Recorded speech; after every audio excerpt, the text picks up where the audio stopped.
I'm guessing probably it wasn't John, but anyway, this other disciple wasn't named at this point anyway. But in this story, John focused on Andrew.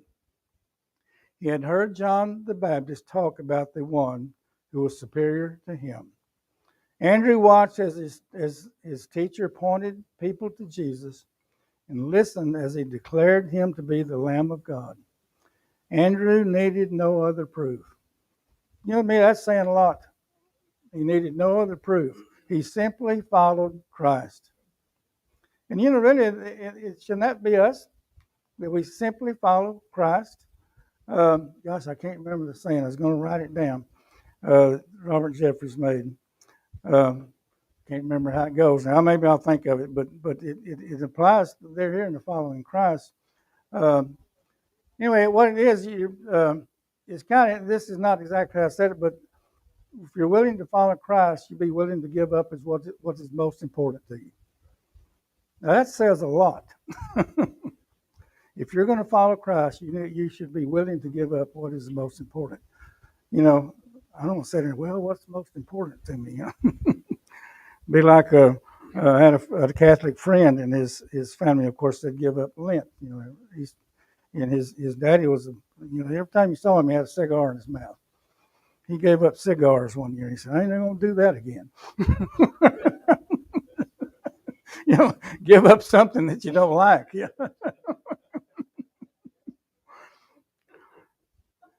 But he watched, but like I said, he simply followed Christ. In verses 37 through 39 reveals that Andrew and his companions asked where Jesus was staying. When Jesus encouraged them to come and see, they spent the rest of their day with him. The next day, Andrew excitedly decided to share the good news. When Andrew was first introduced to Christ, what is the first thing he wanted to do? Go tell somebody. And really, that should be us too. The first thing is to go tell somebody. I'll never forget Doyle and Linda's nephew. Well, Doyle's nephew, it'd be Linda's grandson. She probably remember this. He made a profession of faith when he was little in the Bible school. And so the preacher, he was out in the yard one day, and here comes Randy, wasn't it? Randy come riding up on his bicycle with some friends, come sliding up there, and he said, these kids need to get saved.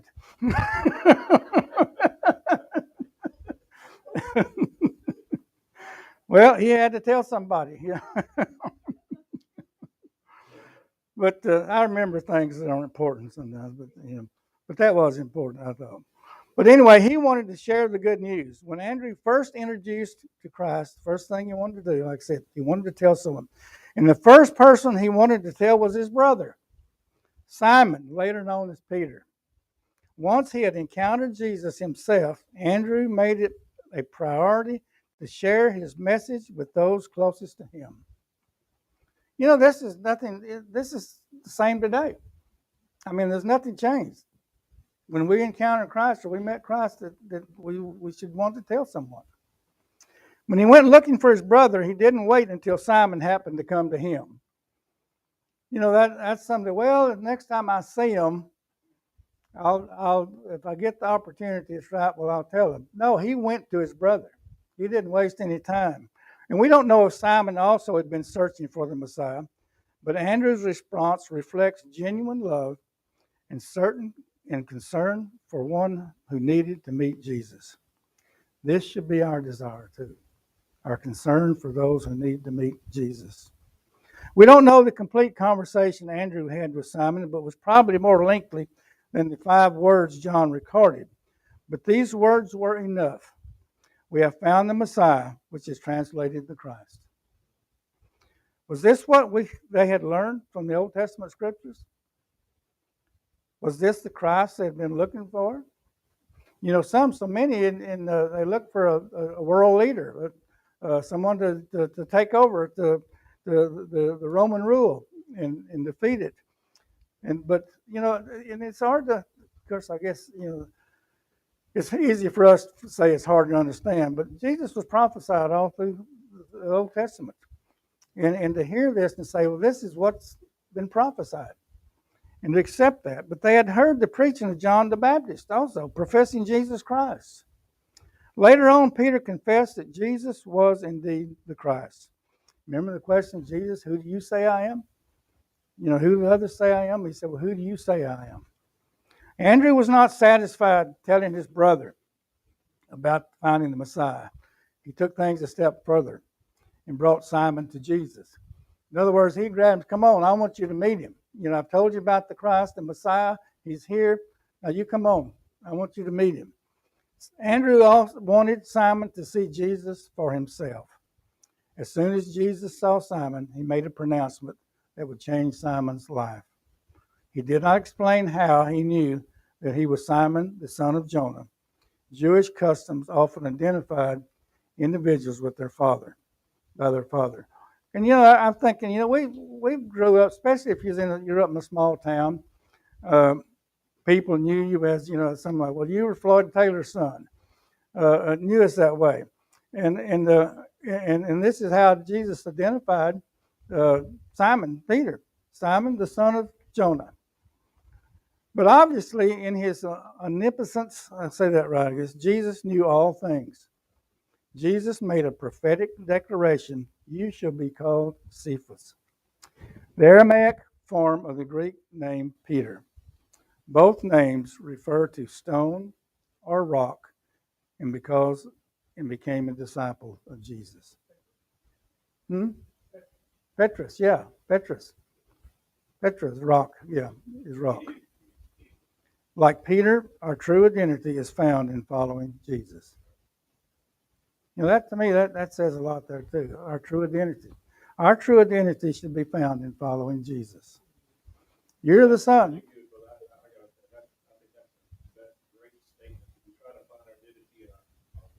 Mm-hmm. Mm-hmm. Sure. And I'm always reminded of something else, JC. I remember Lamisha asking prayer for Jeremy. He said he's trying to find himself. She said, I can tell him where he's at. But we've all had kids go through that, trying to find themselves. But I'll never forget that. She said, I can tell him where he's at. But they wouldn't listen. Sometimes it takes some longer than others. But someone read now verses 43 through 46. The next day, Jesus decided to leave for Galilee. He found Philip and told him, "Follow me."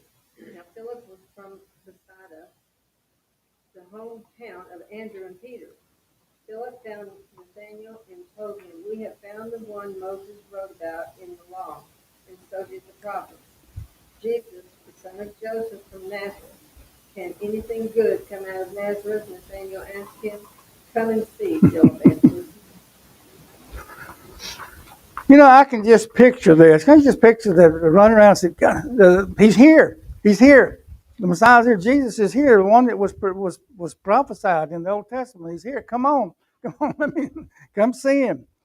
But the next day he said he proposed to go to Galilee. The context indicates that Jesus had been in the area for several days, having come to the Jordan to be baptized by John. He also knew he would meet Andrew and Simon, and perhaps John and James on the trip.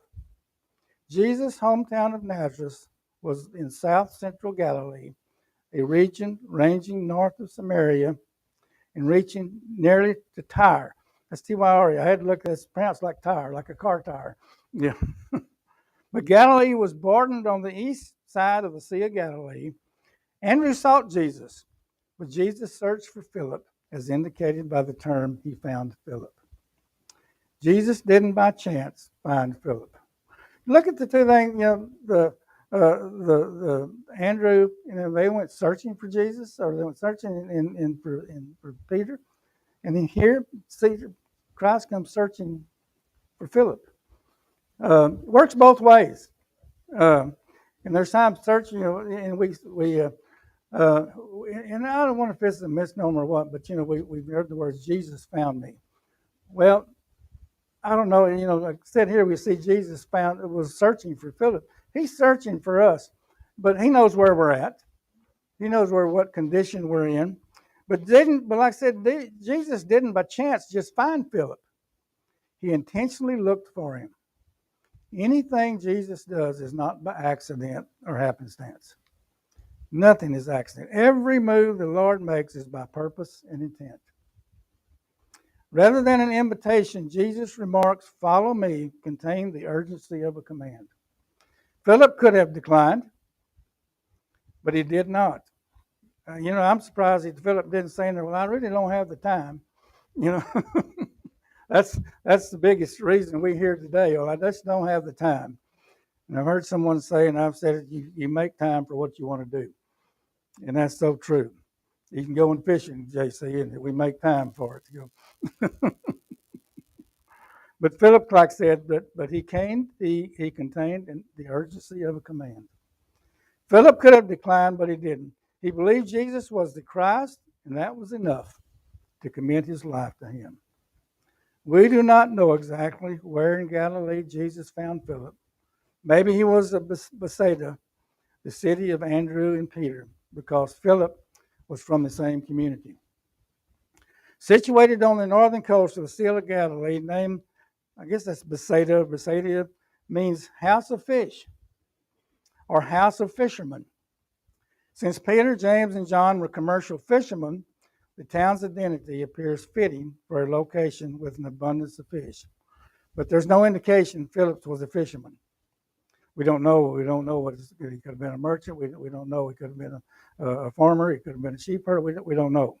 But like Andrew, Philip responded by seeking out his friend, Nathanael. See, he had to go tell someone.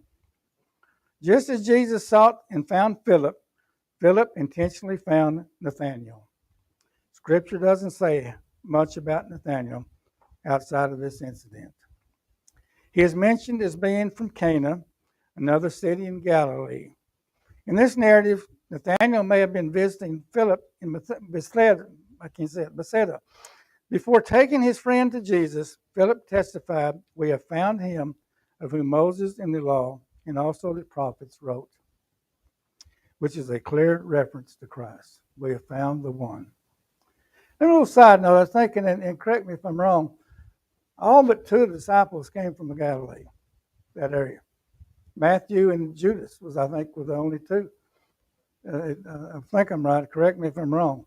But they were all in that little small area, exception of Matthew and Judas. Judas Iscariot, yeah. Put that Iscariot on there because there's some other Judases. Yeah.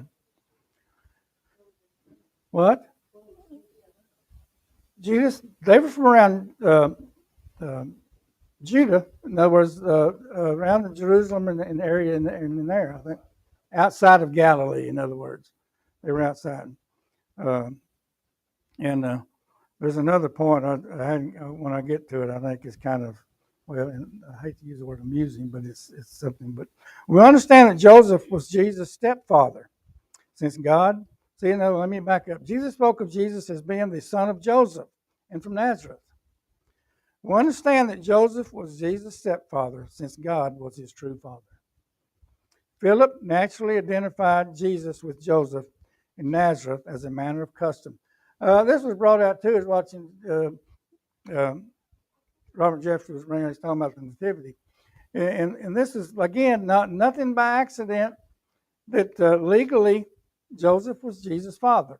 Why? Because that was in the line of David. And that's in the scripture to be fulfilled. So nothing was an accident. It was so that's significant that Joseph was the stepfather of Jesus, because Jesus would not have been in the line of David, in the kingly line. But especially people the same age, and like I said, I said this earlier, people knew me as Floyd Taylor's son, and sometimes I don't know if that was good or not, but you can hear, "Well, you're Floyd Taylor's son. Well, you're not anything like him." So it could be what happened to you. Yeah, he was a good man. What's wrong with you? But it is, and a lot of us, like, especially in a smaller town, a smaller where everybody knew everybody else, that a lot of us were known. Now, Now, when the kids were in school, everybody knew Shannon and Dana's sisters. Everybody knew Seth. Yeah. Oh, y'all are Seth's sisters. But instead of responding with excitement at the prospect of meeting the Messiah, he was more concerned about where Jesus was from. He wondered whether any good thing could come from that village. The word good could mean moral character of a town with no notoriety, or probably nobody of status or fame had come from that town. You know, and I've shared that before. I think it was, oh gosh, what was his name? Country Western singer, sang a song, "You Can't Go Back Home." Charlie Pride. You can't go back home. And it's, to me, that says a lot. You know, like I said, you go back home and your life has changed, and maybe you were something else when you live there. And well, I remember when. Yeah, what happened to you? Right. Yes. Right. Exactly. Yeah. Yes. But the word can mean, like I said, I always remember when I was working near El Paso, I saw someone wearing a T-shirt which stated, "El Paso, Texas, noted for absolutely nothing." I threatened to get one Copper's Cove for getting and noted. I mean, what are we noted for, really? But that's so true. But really, you think about that, and it's probably because there's nothing ever great came out of Nazareth, and he didn't have a reputation or anything, and that was what Philip was saying. Well, whatever good came out of Nazareth, and he was probably being honest, in other words. But I remember another story, Roy Orbison. Some of y'all remember him. He was a popular singer. And I remember some saying that people from Midland claimed he was from Odessa, and people from Odessa claimed he was from Midland. I think it was officially from Odessa, but I don't know. But anyway, I thought that was kind of amusing because he was very famous. I figured they'd want to claim him, but but he probably had a past too. And I can remember when. Probably about, I can remember old Roy when he was growing up, you know, and but we do, you know. But Philip did not try to argue with Nathaniel. Debates rarely win people to Christ. And I think Brother Steve even brought that up, but that's so true. Debates rarely win people to Christ. We don't come with beating them over the head with a Bible and argue and say, "Well, you're wrong. You need to change. You need to do that." But it just normally doesn't work. Philip did not try, like he said. He said he simply invited his friend to come and see. I'm reminded, you know, of a gospel song, and I thought about this. It's the Lefebvre singing. And I looked it up, and there's a line in there. But it's reminded me of the gospel song title. The title is "Come and See." And here's some of the words from the chorus. It goes like this: "Is come and see what Jesus did when who I was meant who he is. Come and behold, so you'll believe. Don't take my word, just come and see." And that's and that to me just ties in to what he said. Come and see. Come and see this Jesus. Come and see. Don't take my word. Just come and see. But only a personal encounter with Jesus would suffice. But that would be enough. Someone read now verses 47 through 51. Okay.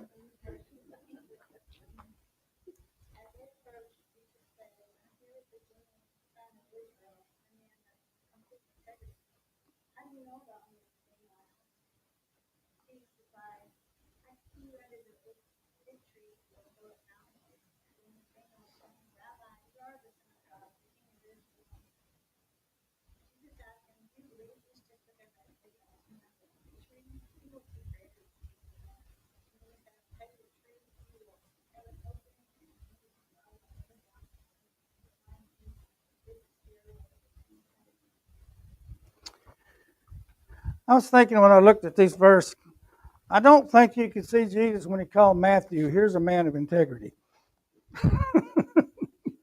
or "man of no deceit." He probably would have got some stares if he had said that. Behold involves an explanation, not a surprise or confrontation. It could be like, look who's here.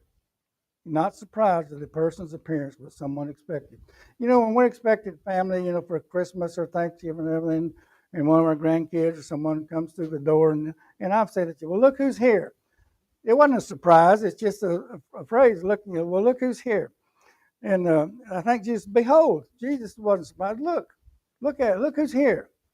Jesus declared Nathanael was an Israelite in whom is no guile or deceit. Now that's saying a lot, I thought, can he say that about us? Some authorities interpret Jesus' statement to mean Nathanael was a true son of Jacob who lived according to the Torah. However, the literal meaning more directly described Nathanael's integrity. A man, like you read her scripture, a man of integrity. The word guile suggests deceit or craftiness, especially in terms genuinely wanting to investigate Philip's assertions. Nathanael naturally was curious about this stranger, knew anything about him, much less make a strong statement. His question, how did he know me? How do you know me? Well, I've heard about you. No, Jesus didn't say, I've heard about you. No, he said, I know you. I know you. This was not sarcastic. Instead, it reflected a curious inquiry. And I would think the same thing when Jesus saw it. Look, well, I saw you under the fig tree.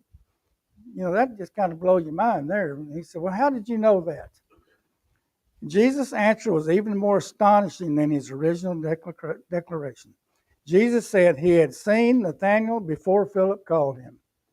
Now that's going to blow your mind, isn't it? I saw you under the fig tree. Now what he was doing under the fig tree, we don't know. Whether he was eating figs or what, or just resting, we don't know. But like I said, that'd be enough. I would probably say, well, tell me what I was doing. That's not enough. You saw me, but I can remember growing up, and maybe it's happened to some of y'all, maybe you men, coming home in the morning. You come in there in the morning for breakfast or whatever, and your mother says, "Why weren't you where you're supposed to have been last night?" How'd you know? and it's the same way. I kind of put it the same way with Nathanael. How did you know? It shocked him, but I'll have to confess, that's happened to me before. You were supposed to be a certain such place, and you weren't there. Like you said, how did you know? And you couldn't lie out of it. But like I said, I can see the surprise on Nathanael's face. Said, how did you know? This wasn't just luck. In Jesus' divine omnipotence, Jesus knew everything about Nathanael. And that's kind of sobering to think. He knows everything about us. Something about the scene beneath the fig tree convinced Nathanael that Jesus possessed supernatural insight. From Rabbi, Nathanael jumped all the way to declaring Jesus to be the Son of God. Nathanael understood him to be more than the son of Joseph. He realized that only someone with divine omnipotence could have known what Jesus knew. Only the Son of God could be the Messiah. Thus, Nathanael's confession was that Jesus was King of Israel. This could have got him in trouble. To say declare he is the King of Israel. I know there's other people around. We're going to go tell. But he said Jesus is the King of Israel. But Nathanael could have been accused of treason by announcing that Jesus was King of Israel. But Jesus promised that Nathanael would see greater things than these. Just as I saw you under the fig tree, you believed? There's a question. Just because I saw you, you believe? Truly, truly, I say to you, Nathanael would see heaven open and the angels of God ascending and descending. You will see greater things than this. I want to read a footnote from a Matthew Henry commentary on this. It says they use the word more assuredly. The NAS is truly, truly. But it said most assuredly, the phrase used frequently for emphasizing the importance and truth of the coming statement heaven opened, and the angels of God ascending and descending. In light of the context of verse 47, this verse most likely refers to Genesis 28:12, where Jacob dreamed about a ladder from heaven. Jesus' point to Nathanael was that just like Jacob experienced supernatural or heaven-sent revelation, Nathanael and the other disciples would experience supernatural communication confirming who Jesus was. Moreover, the term Son of Man replaced the ladder with Jacob's dream, signifying that Jesus was the means of access between God and man. That's so true. We got several minutes. We got any comments? Well, I looked that up now that disciples, yet all of them were called out of Galilee, none in Judea, except possibly a good chance Judas was from curiosity. Okay. But don't know 100%. Yeah. I think he was the only Judean. Mm-hmm. That's interesting because the only apostate was from Judah. Yeah, from Judah. Yeah, around Galilee. Yeah. Yeah, that is. Jesus was also showing them, and Nathaniel knew who he was, Mm-hmm. that was a picture of him being all man, but all God. Sure. Yes. Mm-hmm. And that would, and of course, nothing has changed. I mean, even though we don't physically see Jesus, I keep talking to Nathaniel, I saw you under the, he sees us. And we, in a sense, experience the same thing. He sought us out. He found us, or we sought him out. And it's like I said, nothing has changed today. It's all the same. And that we'll see greater things, and that's exciting to think that even us today, we will see greater things. And maybe when Christ returns, we don't know. I hate to sound pessimistic with the way we're headed in this world. It may be later on when we see greater things. We don't know. And there's always God's in control. Things can always change. We think the most evil can come to Christ. We've all seen it, and we think, well, how in the world could they have ever come to Christ? I knew them when, and but we don't. Like I said, some people have to experience. They have to be kicked in the head with that mule, and some have to go through these things, and why we don't know. I heard a testimony one time of this. Well, he was what they call hard rock or acid rock singer, and he was saved. And he said, I gave my testimony about all the bad things I was into, and drugs, and all this. And he said, this little lady stood up and said, would like to give my testimony. And I thought, what could she say? I mean, she hadn't been through all that. She said, God saved me from all this. And he said, that was the best testimony I'd ever heard. I didn't have to go through all that. God saved me from it. And so that's so true. And we don't know who we may encounter. I remind him another story is another guy that was, he was told, maybe the same guy, he said, I was told, of course, nobody can really witness to you unless they've been through the same thing that I've been through. And he said, I was brought to Christ by a 75-year-old man. And he said, it can happen to anybody. You don't have to go through that. So that happens. I mean, like I said, some people think, well, I've got to go through all this first. But we don't. Like the old lady said, God saved me from all that. I didn't have to go through it. Still got a little time. Any comments? Yes.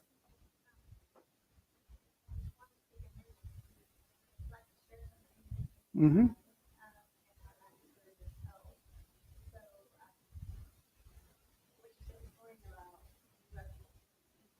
Mm-hmm.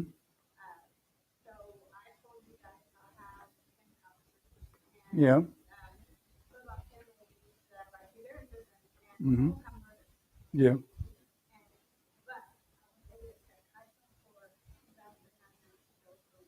Mm-hmm. Mm-hmm.